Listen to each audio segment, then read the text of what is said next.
What up, guys? So in this video, Magnus Carlsen, the GOAT, goes for the notorious King's Gambit opening. The audacity of this man in this game. The King's Gambit is by far one of the oldest, most aggressive, most well-known openings for white. It's not very good nowadays, as computers like Stockfish show many ways to get an edge versus it, but in general, this opening, I mean, if you want to disrespect your opponent at the highest level, this is the opening you choose. And this position right here is a real position from this game. This video is not clickbait. There's no clickbait in this thumbnail. This actually happened. Let's dive right in and see what happened in this game.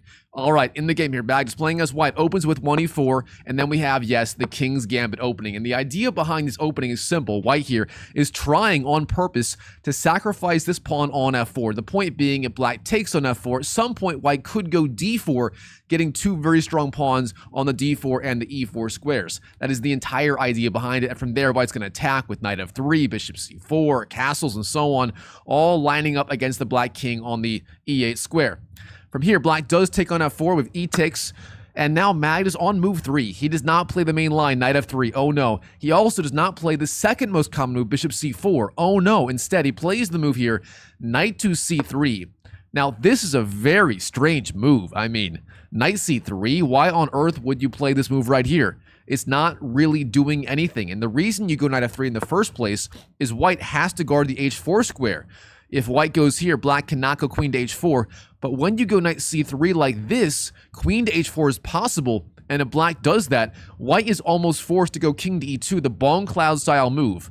That would not be good. Now in the game, Tuan Min-lei does not go queen h4, oh no, instead, the move is knight c6, actually an objectively good move here for black. Now, again here, Magnus, he has the option of simply going knight to f3 here, that would be a decent idea, but instead, once again, he ignores it and goes d4, literally begging black. He's like, black, I beg you, please, please, please, play the move queen to h4. I want to get a fun game in this Title Tuesday Blitz game, and black does go for it. Queen to h4 is the idea, hits the king on the e1 square, and now you have two main choices. First of all, you can move the king to, say, e2 or d2. That is not very fun. The alternative, though, is even worse. If you go g3 here, trying to block the attack by the queen here, black takes, and you cannot take back on g3, as then the rook on the h1 square hangs. But in the meantime, g2 check with the attack on the king and the bishop and the rook is also being threatened. Therefore, g3 by white, not a good idea at all. Instead, in the game, king to e2 was chosen by the white king, marching up the bomb cloud style move. And now black here has many ideas, but the king on e2 is stuck there. Black is doing outstanding, and black has a fantastic game right here in this position.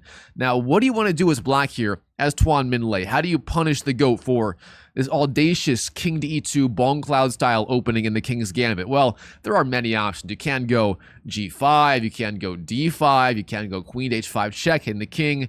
Instead, though, in the game, a simple quiet move, d6 is chosen. Now, this move right here is a little bit weak. It probably deserves a question mark right here, so weak. And the problem with it, it does block in the bishop on f8. It cannot go to d6, c5, or b4 anymore until that pawn moves once again. And beyond that, it's just a little bit passive. It doesn't do that much for the black position. Here, Magnus begins, knight f3, pushing the queen back on the h4 square. And here, black has two ideas. First of all, you can retreat the queen back to, say, h5 or f6 or e7 or d8 or h6 or and so on. Instead, though, in the game, bishop g4 was chosen, pinning the knight on f3 to the king on the e2 square, and white now is going to have a lot of problems trying to find a way to untangle. Now, for now, you cannot take the queen on h4 as the knight is pinned. However, once the king moves to, say, I don't know, d2 or d3 or somewhere, if the king were to move, that queen would be hanging on h4, and black would be forced to capture on the f3 square in response. Now here, Magnus, he ignores all of this tension, and he simply takes the pawn on f4. Bishop takes f4 is chosen, and now look at this. Magnus literally getting the exact pawn structure he wanted in this opening. He has two very strong pawns on d4 and e4. Meanwhile, black, it's not really obvious what he's doing. Yes, the king is awkward on e2, but if the king finds a good square, the white pawn center is going to be so strong, white will have a big edge in this game. Now, in this position, Tuan Min-lei, excuse me, he should be long castling. That is the obvious idea here for black. If you long castle, you are doing just fine here as black. Now, instead of that, in the game, black here actually takes on the f3 square. We have bishop takes f3. Now, what is the idea behind this move? It's simple. Black has a simple tactical idea. If you take back with the pawn, g takes, you actually lose the bishop, as taking on f3 here opens up the attack by the queen on the bishop on the f4 square. Therefore, when you take here, the king is literally forced to recapture on f3 by itself. King takes f3 was chosen, reaching that hilarious position from the thumbnail in this video. I told you, not clickbait. All right, from here, Tuan Min Lei, what is he going to do? Do you long castle? Do you develop in the game? He does develop, but he plays a slightly weak idea, knight to f6. Now, this move cuts off the queen on h5. It cannot go back to any of these squares right here, and overall, the knight is vulnerable. Ideas like e5, knocking it back off f6. In response, Magnus here finds a brilliant idea. Absolutely brilliant stuff right here by the GOAT. g3. This move is so simple, but so strong, so effective. The idea is you simply push back the queen, and then g2 is now available for the king to retreat to. So g3, then king g2 is the idea. It's so simple, but so strong, and the king will be fianchettoed on g2 in the very near future, and from there, it's actually pretty safe. Now, if black had a light squared bishop, it might not be safe, as ideas like bishop h3 and so on, queen h3 could be played, but honestly, black, without that bishop, king g2 is a pretty safe square for that king. All right, black here, queen to h5, attacks the king on the f3 square. We do have king g2, and in this position, Tuan Min Lei makes one of the biggest mistakes of his career.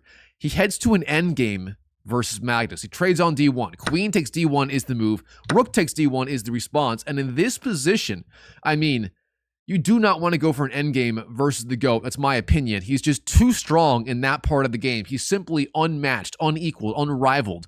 There's no one else who can go toe-to-toe with Magnus in the endgame nowadays that's still alive. Here, black, long castles is the idea, and now simply bishop c4, finding the best possible square for that bishop, eyeing f7, and so on. The pawn is now hanging, and black is going to have to find some way to defend, and it's not so easy. The best move here might be rook d7, defending with the rook, but that move is very awkward. The rook's very awkwardly placed on d7 in that scenario. Now, instead, black here went for tactical complications, trying to spice things up in this game, and he plays the move here, knight takes e4. Now, this is a tactical shot, the idea being, of course, if you take on e4 with that knight, knight takes e4, the idea by black is to go d5, forking the bishop and the knight on e4, winning back the piece, and maybe even having the better pawn structure in response. But the problem with all of this is it's just not going to work tactically. In response, Magnus here, he trades on e4, we have knight takes, then d5, that is the entire idea. But this is the one shot that black did not see when he played capturing on e4.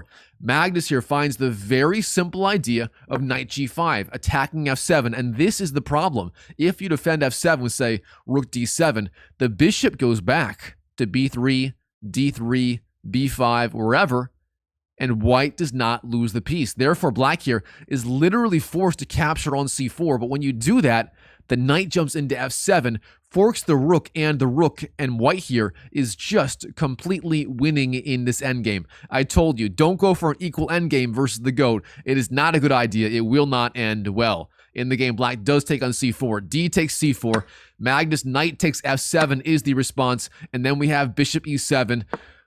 Tuan Min Lei saying basically either rook is going to be lost, so there's no reason to waste a tempo trying to defend one of them when there's no real salvation anyway. White here takes on h8. Knight takes h8 is the move. We have rook takes and then d5. Magnus, even in the endgame, when he's up the exchange, this guy is simply relentless. He does not want his opponent to rest even 1 millisecond. He simply attacks, attacks, attacks. d5 hits that knight on c6. The knight must move. Knight b4 chosen in the game. Then we have a3. Pushing it back once again. Now, black here has the option of capturing on c2. If black does that, though, rook c1, attacks the knight, attacks the pawn on c4, and white does win back the pawn on c4 effectively immediately. Now, instead, knight a6 chosen in the game. The knight goes back to the a6 square, and then we have d6, pushing the pawn down the board, attacking the bishop, attacking the pawn. And from here, again, we can see Magnus, even when he's up so much material and in such a better position, this guy is just relentless. He does not rest 1 second. He simply attacks throughout the entire endgame, all out, full stop, no breaks. Black here trades on d6. We have c takes, bishop takes, and then bishop f6, getting out of the way of the attack by the bishop and attacking the pawn on the b2 square like this. All right, Magnus, he sees this. c3 is the response, blocking the attack on the pawn on the b2 square. Black goes knight c7, trying to bring that knight that is dim on the rim back into the game, but it's just not enough. Rook h to e1, rook slides over, knight e8 drops back, bishop e5, offers the trade, and Magnus here, all he has to do is simply trade off some pieces, centralize these rooks, and again, the extra rook versus the minor piece is just too much. Just compare the value of this rook versus this knight. There's just no comparison. All right, Black, knight b6, getting the piece back into the game. Bishop takes, g takes, rook e7. The rook's now a pig on the 7th rank like this. It's just too much. h5 for Black, rook d4, attack c4, and so on. King b8, rook f7, attacking f6, rook e8, king to h3, a6, rook takes, knight a4, and finally rook to f2, defending the b2 pawn, rather. And in this position, Black being down the exchange, down the pawn, down versus the greatest endgame player of all time with no real hope of actually winning, down 5.1 according to Stockfish, he does resign on the spot to Magnus, and it's easy to see why. Magnus here, all he has to do is simply push these pawns down the board, promote, and there's nothing Black can do about it. Alright guys, hope you enjoyed this video. If you did and you want to support this channel, please do two things for me. Number one, smash that like button. Number two, comment down below. Doing those two things, I mean, any comment is good. Doing those two things does help these videos go viral. So if you do that, I do really appreciate that. And by the way, if you are stuck watching endless chess YouTube videos and not making progress, and maybe you want to learn from me, Dr. Mike Chess, a 2000 ELO online player, I've got two good solutions for you. First of all, you can join my free online chess community. It's drmikechess.com. I'll see you there. Secondly, if you really want to improve fast and actually learn directly from me, hands-on, I do have a paid coaching program. If you want, you can join my free coaching session. I have a free onboarding coaching session. Just go to the link down below, the Calendly link, where you can actually book a free call with me and actually play live training games versus me and get real-time feedback on your game and so on. So if you're interested, join the call down below. It's the Calendly link. I'll see you there. I'll see you inside. And as always, I wish you the best of luck in your chess improvement journey in 2025 and beyond. And I'll see you in the next video.